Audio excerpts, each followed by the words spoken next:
Semangat belajar. Kali ini kita berjumpa kembali dengan saya Nurija Silaban. Sekarang kita akan membahas topik PKN kelas 10 mengenai wilayah Negara Kesatuan Republik Indonesia. Adapun tujuan pembelajaran kita saat ini adalah siswa mampu dengan sikap peduli tentang ketentuan Undang-Undang Dasar tahun 1945, yaitu yang membahas mengenai wilayah negara Republik Indonesia. Siswa mampu menyajikan hasil telaah tentang ketentuan yang terdapat dalam Undang-Undang Dasar Negara Republik Indonesia tahun 1945 dengan sabar, kerjasama, disiplin, dan rasa syukur. Baik, langsung kita bahas mengenai wilayah Negara Kesatuan Republik Indonesia. Berdirinya suatu negara dapat ditandai dengan adanya suatu wilayah tertentu sebagai salah satu atau syarat mutlak untuk mendirikan negara. Wilayah merupakan suatu di mana ruang warga atau penduduk negara yang bersangkutan hidup serta menjalankan aktivitasnya. Dalam hal ini, wilayah meliputi daratan, lautan, dan ruang udara yang dijadikan sebagai tempat tinggal, tempat hidup, tempat sumber kehidupan warga negara, sehingga warga negara memiliki kedaulatan penuh atas wilayah negara tersebut. Dapat kita ketahui bahwa wilayah Indonesia secara total itu sekitar 5.180.053 km bujur sangkal. Hal ini menempatkan Indonesia berada pada posisi ke-7 terluas di dunia. Misalnya mulai dari yang terluas itu adalah Rusia, Kanada, Amerika Serikat, Tiongkok, Brazil, Australia, dan Indonesia yang ke-7.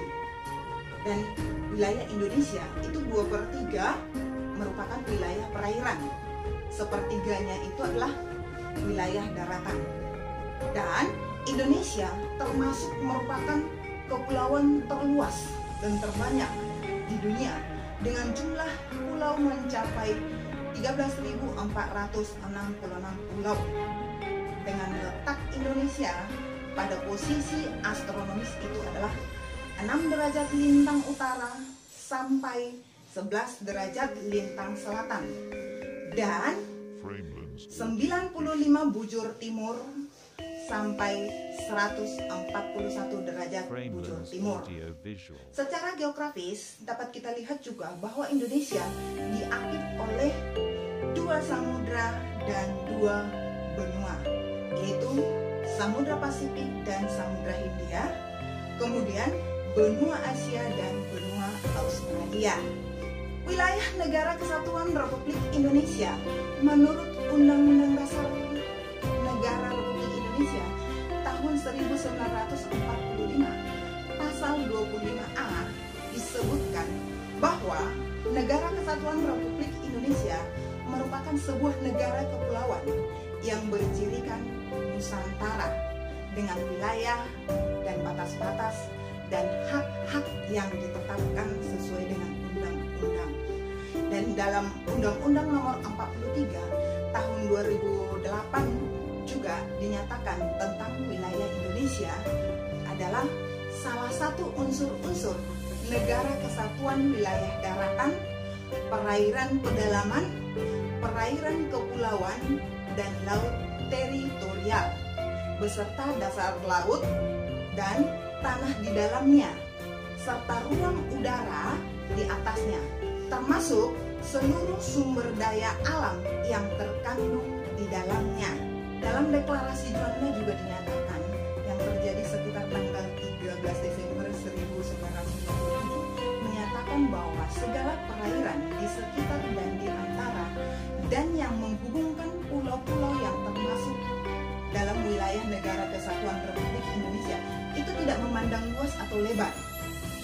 Dan sebagian yang wajar dari daratan negara Indonesia, dan dengan demikian sebagian perairan pedalaman atau nasional itu berada di bawah kedaulatan secara mutlak oleh Negara Kesatuan Republik Indonesia.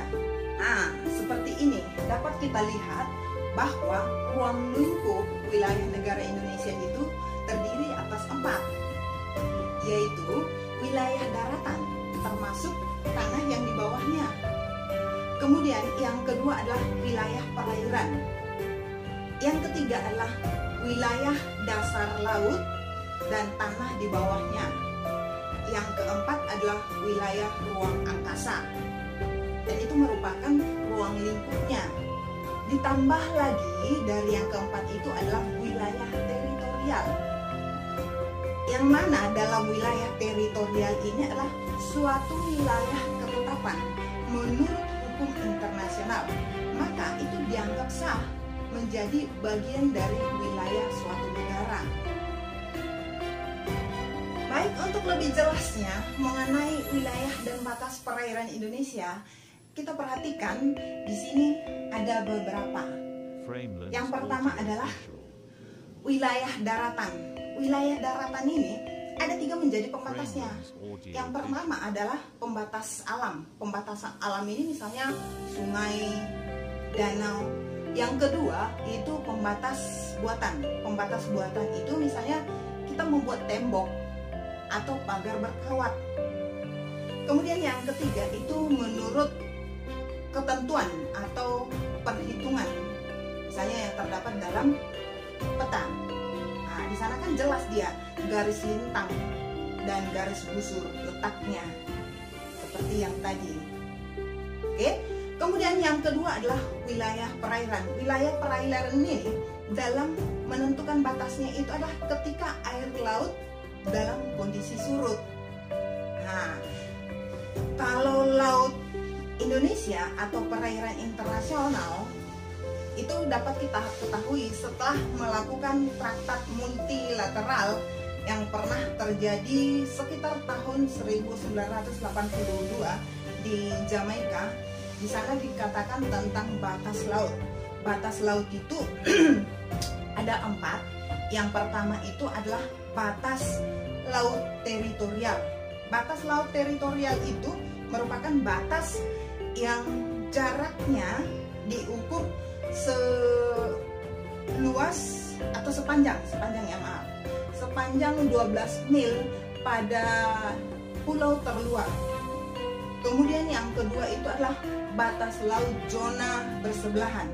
Kalau zona bersebelahan itu sekitar 24 mil dari pulau terluar atau 12 mil dari batas teritorial tadi. Kemudian yang ketiga itu adalah batas laut zona ekonomi eksklusif. Batas laut zona ekonomi eksklusif itu merupakan batas laut yang diukur sekitar 200 mil.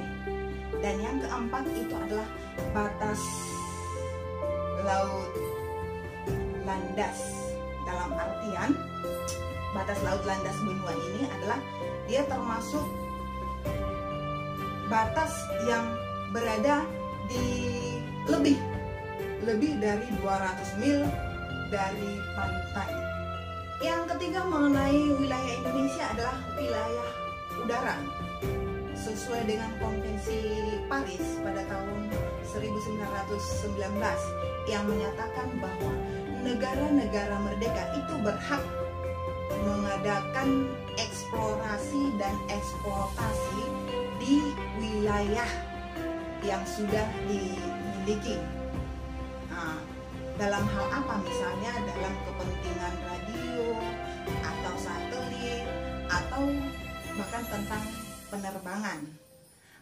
Pengaturan batas-batas wilayah negara yang dimaksud di sini adalah untuk memberikan kepastian hukum mengenai ruang lingkup warga negara, dan juga ada kewenangan yang dikeluarkan oleh negara sehingga negara memiliki hak kedaulatan terhadap wilayah tersebut.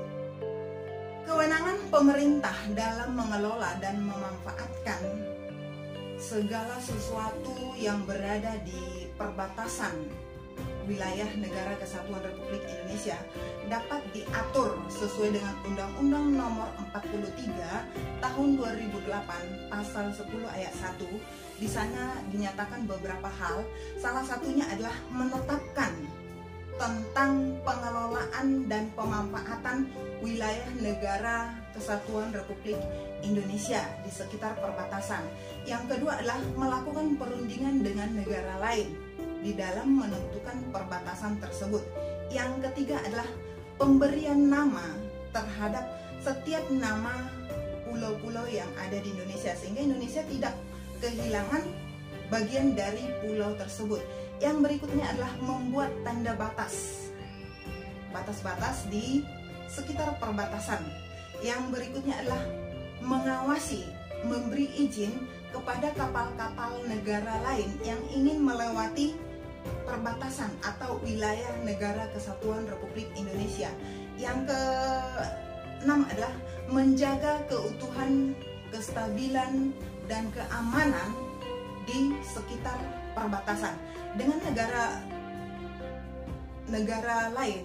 Dengan demikian, kita mengetahui dan memahami bahwa wilayah Negara Kesatuan Republik Indonesia dapat dimanfaatkan oleh pemerintah Indonesia untuk kepentingan negara itu sendiri, seperti yang tertuang dalam pasal 33 ayat 2 dan ayat 3. Yang intinya di sana adalah bahwa seluruh kekayaan dikuasai oleh negara, dan negara ini menggunakan sepenuhnya untuk negara atau untuk kehidupan masyarakatnya. Ya, itu saja. Sekian dan terima kasih. Mudah-mudahan dapat bermanfaat. Sampai jumpa. Tetap semangat.